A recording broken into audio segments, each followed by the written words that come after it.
Namaste, everyone. Welcome to the Charvak podcast. This is your host Kushal Mehra, welcoming you to the fifth episode of Shastrarth. So आज का जो episode है वो हम हिंदी और उर्दू में करने वाले हैं. तो पहले थोड़ा आप लोगों को एक भूमिका बताता हूँ कि क्यों मैं ये शास्त्रार्थ मैंने इसका निर्णय लिया. तो कुछ दिनों पहले मेरे कुछ दोस्त थे, उन्होंने मुझे कुछ आर्टिकल भेजे. उन्होंने बोला कि तुम्हें पसमानदा मुसलमानों की कहानी पता है. तो मैंने कहा मैंने सुना तो है मगर मुझे विस्तार में नहीं पता. तो फिर मुझे कुछ आर्टिकल भेजे गए और फिर मैंने वो आर्टिकल्स पढ़ने शुरू किए. और जब मैंने वो आर्टिकल्स पढ़े तो मेरी आंखें खुल गई. मुझे नहीं पता था कि क्या होता है हमारे देश में, क्या कहानी है हमारे देश में. और फिर मैंने मेरे उस मित्र को कहा कि भाई मुझे कुछ लोगों से मिलाओ ताकि मैं उनकी कहानी सुनूं, उनके ज़बानी, उनके मुंह से कहानी सुनूं. और फिर उनसे विनती करूं कि वो आएँ, मेरे मेरे प्लेटफॉर्म पे आएँ और इस पर विचार करें. तो मैं शुक्रगुजार हूँ फैयाज भाई और वकार भाई का कि उन्होंने एग्री किया इस प्लेटफॉर्म पे आने का. तो शुरुआत करते हैं फैयाज भाई आपसे. तो पहले मैं आपसे इल्तिजा करूंगा कि आप लोगों को अपने बारे में कुछ बताएं पहले, कि आपके बैकग्राउंड के बारे में, और फिर हम यहाँ से शुरू करते हैं. फैयाज भाई, हम पहले जो पसमानदा मुसलमानों की जो कहानी है, उनकी इतिहास और उनकी इतिहास में उनका क्या इतिहास में उनके साथ क्या हुआ है और आज उनके साथ क्या हो रहा है. तो पहला स्टेप ये है, तो आपसे शुरू करते हैं. तो फैयाज भाई आप बताइए. जी, मुझे फैयाज अहमद फैजी कहते हैं और मैं बाय प्रोफेशनल यूनानी मेडिसिन का फिजिशियन हूँ मैं. और सोशल एक्टिविज्म में मैं पसमानदा मूवमेंट में एक्टिव पार्टिसिपेशन है मेरा. और ये जो दुनिया की सबसे कम सुनी जाने वाली, जिसके बारे में सबसे कम बात की जाती है, इवन मैं आपका बहुत शुक्रगुजार हूँ चरवाका पॉडकास्ट का कि आपने हमें मौका दिया, वरना हमारी तो बात भी कोई नहीं सुनता है. तो इसमें एक एक्टिव पार्टिसिपेशन मेरा रहा है कि ताकि ये जिनकी बात ना सुनी जाए वो बात सुनी जाए. तो मैंने तकरीबन इस पे मैं समझता हूँ कि 2 दर्जन के आसपास मैंने आर्टिकल्स भी लिखे हैं. जो पसमानदा डिस्कोर्स है, जो पसमानदा जो लोअर कास्ट मुस्लिम है इस देश के, जो सिर्फ मुस्लिम एक विमर्श में उनकी आवाज़ दब के रह जाती है, उनकी कोई नहीं सुनता है. फ़ोटो तो लोग उनकी दिखाते हैं, पसमानदा मुसलमानों की फ़ोटो दिखाते हैं, फिर वो फ़ोटो दिखा के लोग बाहर से और इंडिया में भी पैसे कलेक्ट करके, लेकिन वो एक अशराफ वर्ग है, सारा उसी के पास है, वो उसको मैनेज कर लेता है. तो फ़ोटो तो लोग हमारी दिखा लेते हैं, लेकिन हमारी समस्याओं पे, हमारे जो मसाइल हैं, जो समस्याएँ हैं, जिनसे हम 2-4 हैं, उन पे कोई तज़किरा या इस तरह की कोई बात नहीं होती है. तो हमारा ये रहा है कि हम उस चीज़ को लेके आएँ मेन स्ट्रीम की मीडिया में, ताकि लोग जानें. देश का एक बड़ा वर्ग जो है बिल्कुल नहीं जानता है कि पसमानदा क्या है, लोअर कास्ट मुस्लिम क्या होते हैं. वो सिर्फ़ वो मुस्लिम में, वो नारे तकबीर में हम लोग खो जाते हैं. तो ये एक शॉर्ट इंट्रोडक्शन है मेरा. और जहाँ तक हिस्टोरिकल बैकग्राउंड की बात है, तो पसमानदा आंदोलन आप देखेंगे मुसलमानों में एक मिथ है. ये एक पूरी दुनिया में मिथ चलता है कि मुसलमान एक मोनोलिथ या एक जो है मसावात है और एक है मुसलमान. ऐसा नहीं है. यहाँ भी भेदभाव है बहुत ज़्यादा, और आज से नहीं, सदियों से है. ये मोहम्मद सल्लल्लाहु अलैहि वसल्लम के जाने के बाद से ये शुरू होता है. और आज आप देखेंगे एक बहुत ख़ास तौर से इंडिया की बात करेंगे तो मैं समझता हूँ कि अगर 90% जो मुस्लिम हैं वो पसमानदा मुस्लिम होते हैं, कन्वर्टेड मुस्लिम हैं, जो यहाँ की दूसरी अन्य जातियाँ थी, जो कामगार जातियाँ से उससे कन्वर्टेड हैं. धोबी हैं, बुनकर हैं, कोरी हैं, जो हमारे राष्ट्रपति जी जिस जाति से बिलॉन्ग करते हैं. यन्नट हैं, पवरिया हैं, भक्खो हैं, मेहतर हैं, भंगी हैं. एक बड़ा नाम है शहनाई वादक बिस्मिल्लाह खां हुए, जो जाति से भंगी जाति के थे. तो ये 90% मुसलमानों की संख्या के पूरे 90% है, लेकिन आप देखेंगे इनकी कहीं कोई भागीदारी या इनकी समस्याओं पे कहीं कोई चर्चा नहीं है. तो अगर हिस्टोरिकल बैकग्राउंड की बात करें तो इस देश के अंदर सबसे पहले जो आवाज़ मुस्लिम कास्टिज़्म पे किसी ने उठाए थे, तो वो बाबा कबीर थे. बाबा कबीर ने बहुत ही बोल्ड से, उस ज़माने में जब अशराफ की हुकूमत थी, मैं समझता हूँ कि उस वक़्त सैयद वंश का शासन था इस देश के अंदर, लोधी वंश या सैयद वंश जिसे कह लीजिए. उस ज़माने में कबीर का उद्भव होता है और कबीर बहुत मुखर होके मुसलमानों के अंदर जो कास्टिज़्म है, मुसलमानों के अंदर जो कुरीतियाँ हैं, उस पे बेसिकली वो कहते हैं. आपने देखा होगा कबीर हर जगह अपने को कोरी कहते हैं, मैं कोरी कहते हैं, जुलाहे कहते हैं, कमीना या कमीन का लफ्ज़ इस्तेमाल करते हैं. बेसिकली इस्लामिक फ़िक़्ह, जिस इस्लामिक ज्यूरिस्प्रूडेंस का ये वर्ड है कमीना, जिसको आम तौर से हम गाली के तौर पे यूज़ करते हैं. तो आप इस्लामिक जुरिस्प्रूडेंस की किताबें निकाल के देखेंगे तो आपको पता चलेगा कि ये जातियां लिखा है कि ये कमीन लोग हैं, कमीना लोग हैं। कमीन का जो शाब्दिक अर्थ होता है नीचे के होता है, गहराई के होता है, तो उससे कमीना बना है। तो कबीर ने खुलेआम वो इस्लामिक, ये कहा जाता है कि कबीर पढ़े लिखे नहीं थे, ये भी एक मिथ्या उनके बारे में फैलाया गया है। उन्होंने अर्जनामा, अलिफनामा फारसी में लिखी है और उनके कलाम में आप देखेंगे फारसी के बहुत से भरमार आपको मिलेंगे। उस जमाने में हिंदी का उस तरह से सेटअप नहीं था जैसे आज के जमाने में सेटअप है। तो ये कहना कि वो पढ़े लिखे नहीं थे, मैं इससे बिल्कुल मुत्तफिक नहीं हूँ। इसलिए कि उन्होंने बहुत सी, उनका जो है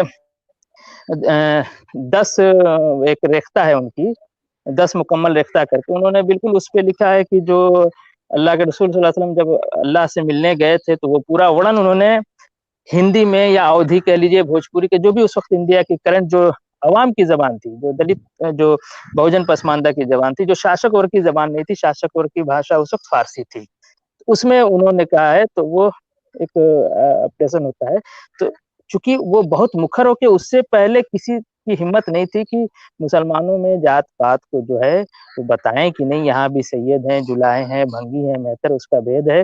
उसमें कबीर ने वो हर तरह की बातें कही अपनी जबान में, अपनी भाषा में। और कबीर बेसिकली न सिर्फ हिंदू मुस्लिम कास्टिज्म बल्कि हिंदू कास्टिज्म पे भी बहुत मुखर होके बोलते हैं। वो जहाँ जहाँ कहते हैं तू काशी का ब्राह्मण, मैं काशी का जुल्हा, ऐसे करके कहते हैं, तो वहाँ वो शेख सैयदवा भी कहते हैं और ब्राह्मण को भी कहते हैं, जो उनको अपनी एक पर्सपेक्टिव था। तो बेसिकली ये casteism with in Muslim community पे सबसे करारा प्रहार जो किया कबीर ने किया, बहुत बोल्ड होके किया। वो खुद जुलाए थे, अपना कपड़ा बुनते थे और पीठ पे लाद के उसको ले जाके बेचते थे। उन्होंने कभी गृहस्थ जीवन त्याग नहीं किया, उसी फोल्ड में रह के उन्होंने, हालांकि अशराफ वर्ग ने उनको बहुत आसानी से कबीर दास और बाबा कबीर कह के उनको जो हिंदू फोल्ड में जाने दिया, ताकि ताकि ये बस ये रहे कि ये मुसलमान ही नहीं है।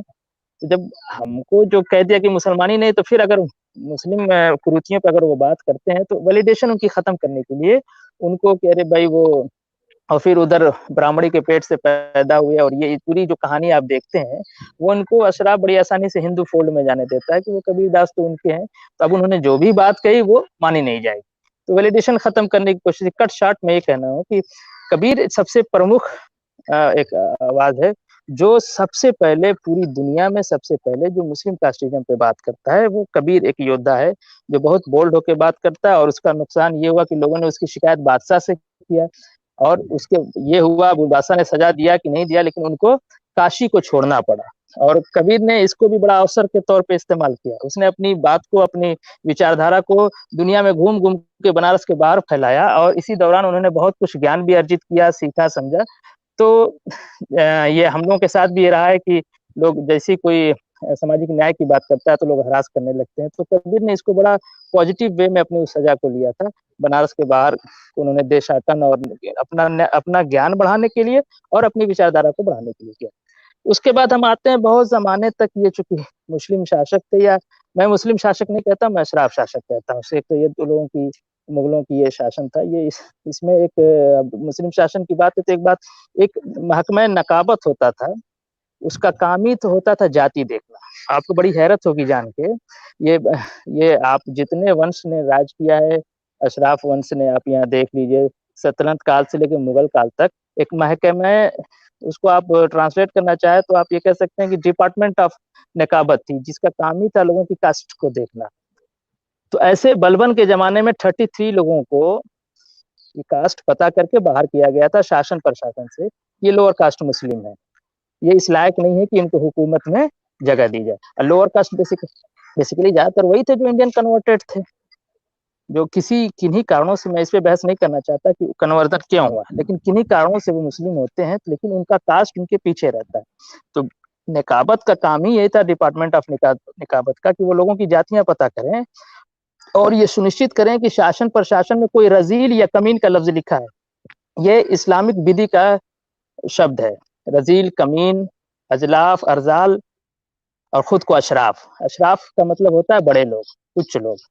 तो अब पसमानदा आंदोलन ने उसको सबको पसमानदा कर दिया, अशराफ, पसमानदा, अभी 2 बाइनरी पे हम काम करते हैं।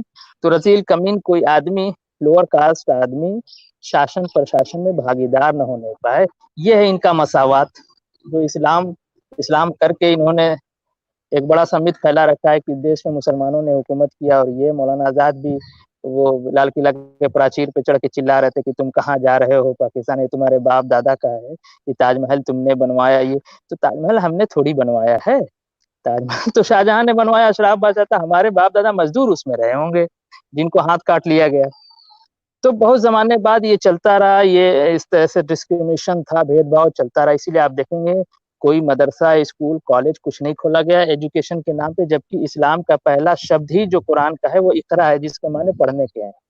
लेकिन आप देखेंगे जो इस्लाम के नाम पे हुकूमत कर रहे थे देश के अंदर अशराफ, उन्होंने कभी एक स्कूल, मदरसा कुछ नहीं खोला। इनके बच्चों को पढ़ाने के लिए बुखारा, जो उज्बेकिस्तान, तजिकिस्तान, उधर मिडिल जो जो वो एशिया, रूस से लगे हुए जो Uzbekistan, Turkmenistan, central Asia, yes, central Asia से बुखारा एक जगह है, वहां से बुखारी साहब चले आ रहे हैं, आज भी उनके नाम के आगे बुखारी है। बुखारी का मतलब बुखारा का रहने वाला।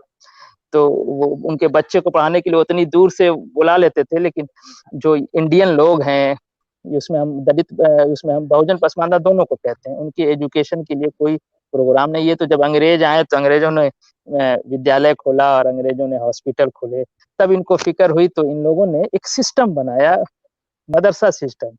मदरसा सिस्टम आप देखेंगे उसमें भी कुरान वैसे ही पढ़ाया जाता है, सिर्फ उसको पढ़ना बता देते हैं तोते की तरह, उसके अर्थ माने नहीं बताते हैं। तो ये एक बड़ा सा वो रहा है। आज भी देखेंगे कुरान हम पढ़ तो जरूर लेते हैं, लेकिन माने नहीं समझते। अंग्रेजों ने 150 साल में अंग्रेजी पूरे हिंदुस्तान को पढ़ा दिया है, ये 850 साल के हुक्म में अरबी किसी को नहीं पढ़ा पाए। तो नीयत सही नहीं थी, और अंग्रेजों के आने के बाद भी इन लोगों ने सिर्फ कुरान इसलिए पढ़ाया ताकि ये जो मौस है ये हमारे पीछे रहे, नारे तकबीर लगाने के लिए, पुलिस की लाठी खाने के लिए, तो ताकि ये मुस्लिम फोल्ड रहे और हम दिखा सकें कि नहीं, हमारे पूरी मुस्लिम लीग की राजनीति इसी पे चलती है। तो इसी दौरान अंग्रेजों के आने 1857 के आने 57 की क्रांति के बाद बड़ा एक बदलाव आया कि ईस्ट इंडिया कंपनी से हुकूमत जो है डायरेक्ट गवर्नमेंट ऑफ इंग्लैंड के हाथ में आ जाती है, जहाँ डेमोक्रेसी थी। तो थोड़ा सा बदलाव होता है। तो आप देखेंगे जितने नवजागरण के काल हैं, चाहे वो हिंदुओं में चाहे मुसलमानों के, नवजागरण जो भी होता है 1857 के बाद होता है। तो एक सामाजिक परिवर्तन होने लगा। पहली बार साहूकार और जमींदार के हाथ में से पैसा निकल के मजदूर के हाथ में भी आया, दिन भर मजदूरी करने के बाद उसको जो है कुछ सिक्के उसको भी मिले। तो वहां से आप देखते हैं तो उसी में जागृति आई। लेकिन जहां हिंदुओं में बहुत तेजी से ये जागृति है, मुसलमानों में इसका रेट बड़ा कम था, बहुत ही कम था। और ले देखिए एक नाम आपको उस वक्त मिलता है आसिम बिहारी का, जिन्होंने 1890 में उनका जन्म तिथि है। एक बड़ा सा वो बहुत ही कम सिनी में 19-20 साल की उम्र में एक आंदोलन खड़ा करते हैं जमीयतुल मोमिनीन के नाम से।